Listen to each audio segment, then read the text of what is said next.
How many students do you think do that on a nightly basis? Not very many. I can tell you my own children did not do that. And so we have to provide opportunities in schools for them to read at an instructional level, not too hard, and certainly differentiated for the needs in the room. And that is what Achieve 3000 does. We've been implementing since October professional development, and now have taken to individualizing that professional development in our classrooms. All students have set up accounts and taken level set. In fact, they've taken it a couple of times, and so that they can see their progress. Students read articles at their Lexile level, so it's fascinating to see these articles being read in class, because you go around and look at the computers and you see everyone has somewhat of a different article, right? There's about 12 different levels going on in the same room. It's the same topic. They can all discuss the same information, but they're reading it at a very different level. Students then in science, ELA, and social studies are our primary users, and all of these things align to MAP testing and to, of course, that SAT. Tonight I'm going to present to you some information about how our students are doing, but really you need to know that to be college and career ready, students need to read at the Lexile level of 1300. That is pretty high. If you have your winter MAP test scores at home, you should take a look at those, because they have a Lexile level on there that you can see how your student is doing. In order to be college and career ready, handle AP or advanced placement curriculum in high school, and of course do well on those tests. So right now, our students in 1st through 8th grade have a huge challenge. The Common Core has raised the expectations for reading levels by far. In 3rd and 8th grade, there are extreme differences between our historical measures and what is expected of them now. The biggest jumps by far are in 3rd and 8th grade. So as you can see, our students here at Giles should be reading somewhere between 800 and 1200. And that's great. We aren't there yet. We need a lot more work. Now, from our implementation in October through a report that we received from the company in December, so really only 2 months of implementation, we had 3,500 articles read. Average activities per student is 7. So in about 8 weeks, they did 7 articles. They've read 7 articles. And the average activity score, or the score they receive on the quiz at the end of their reading, is about 65%. The entire school had an average Lexile gain of 16. So in 2 months, gaining 16 points is not bad, but we definitely could improve. This is showing us our Lexile gains so far in 5th, 6th, 7th, and 8th grade. I applaud our 6th graders. They seem very much ahead of the pack.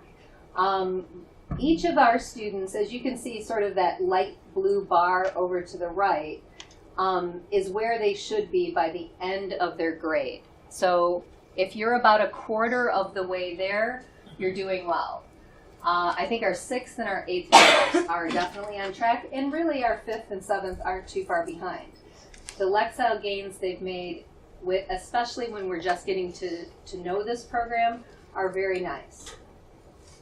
And how we know we're getting better and how we know our students are more college and career ready is this report, which is a monthly report showing, for example, 5th graders. In October, only 29 of them were college and career ready, with 70 approaching. But by December, 41 of them are on track for college and career readiness, and 61 are approaching. So we're definitely seeing a great gain in Lexile. Then they grouped our 6th, 7th, and 8th graders together for the other portion of this, but they too are showing increased college and career readiness. You want your blue bar to be growing, and it is. So are our students college and career ready? This is just another way to look at it. Our 5th through 8th graders are definitely improving, but we are looking to come back in May and show this again with much more impressive results. Our students are, interestingly, sort of the bell curve is in place. We have students at the far end, the exceeds, which is also growing. We have students who are meeting expectations, but our biggest group is in our approaching college and career readiness, and we're looking to move that yellow bar up into the blue and the purple, meaning that more and more students are meeting and exceeding expectations.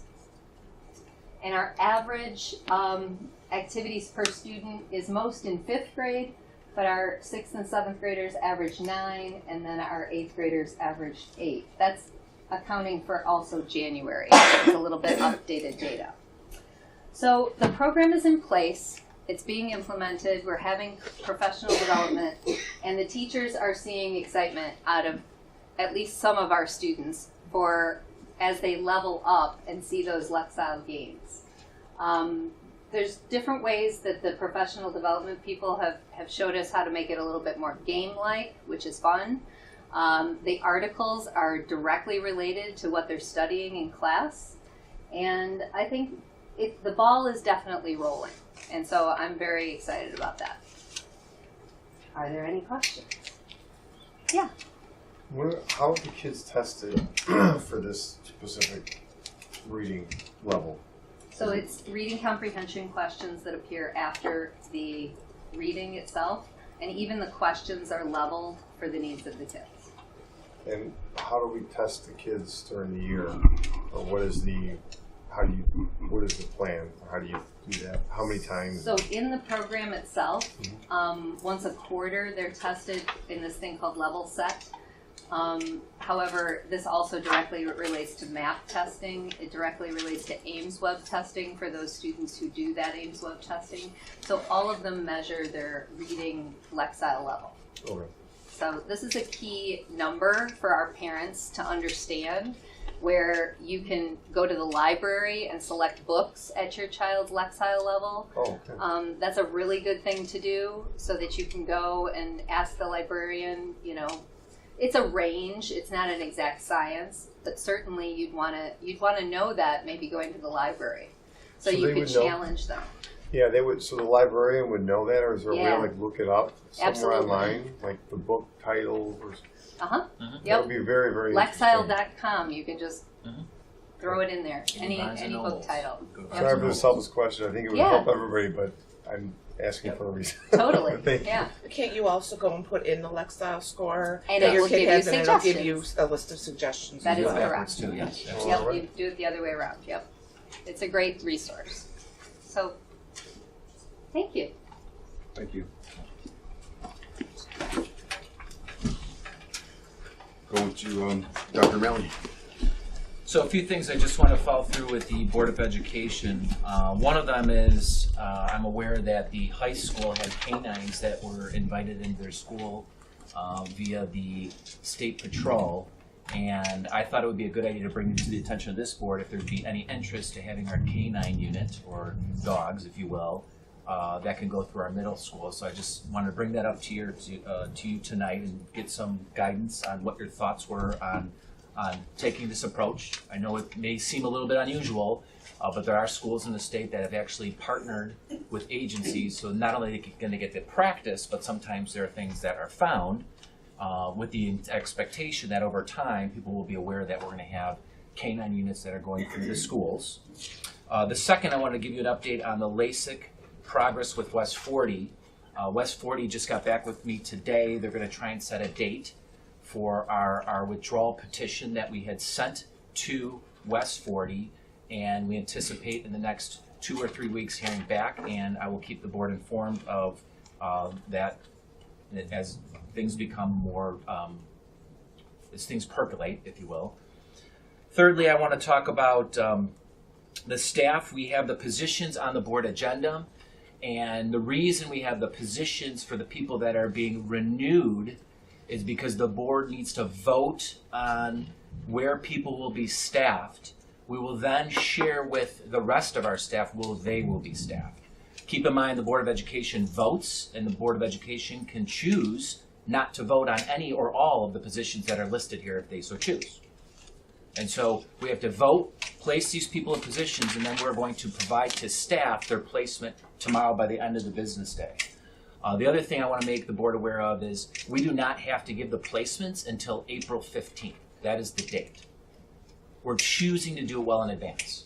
What that means is, over time, if there are other adjustments that need to be made, we can do that up until that date. Unless the association chooses to take a different position and extend that, we are going to be dutiful, as we've always been, dutiful to the teacher contract. Okay, so I just want to make sure the board is aware, because there has been some issues that are brought to my attention. I want to make sure, since everybody's here, the supermajority, people can understand that. The board has to vote first, then we can place. This is a process we have to follow because it's contractual. Another thing that I want to bring to the attention is the issues and concerns, and I think this is something that came at the last board meeting, and I think, Tim, you alluded to this. Our issues and our concerns are not going to go away. We have financial issues that are taking place in this district, and they're not just going to go away. These are things that can happen year over year over year, as I've stated before, year over year over year, and we're not getting any help from the state whatsoever. So I want to make sure the board is aware that we still have on the table from the state another $168,000 and the property tax freeze that could be a loss in revenues to this district. And so I want to make sure the board is aware of that as we're going into the budgeting season for the 18-19 school year. So those are the things that I just wanted to report to the board, and any questions or more clarifications? With the state, a few meetings back, we were still waiting on a couple payments from last year. Is this the last, this 168, have they paid? Is this the last of what they paid from last year, or is this for current year? No, the $168,000 is additional cuts that were brought to the legislators. They were never voted on. So they were supposed to, the legislators were supposed to vote on the $168,000 in the property tax freeze for North School District 80 in January. They did not do so. However, that legislation is still on the table. It can still come up at some point in time. And going into election year, I can anticipate there may be some push from the bases to move forward with the property tax freeze. I can't predict the future. What I'm trying to share with the board is keep in mind that we've taken those things into consideration as we're going into the budget season. Could you elaborate what direction do you need from the board about the K-9 units? I just need approval for a thumbs up from the board that I can contact the state police and ask if they'd be interested. And the reason I say that is I know they've worked with Ridgewood High School. They've partnered with Ridgewood High School, and they've actually had the K-9 units in the school already. Would anyone be opposed to that? What's the goal? I mean, is it to Is it more a learning experience for the kids, or? It just depends on how you look at it. I'm a the glass is half full type of person. I think it's an opportunity for the state police to have their dogs trained in a specialty that they can use when they're actually in the field. And I think a school is a good environment where they can practice that skill. I am not by no means condoning that we are trying to catch our children, because that's not the case.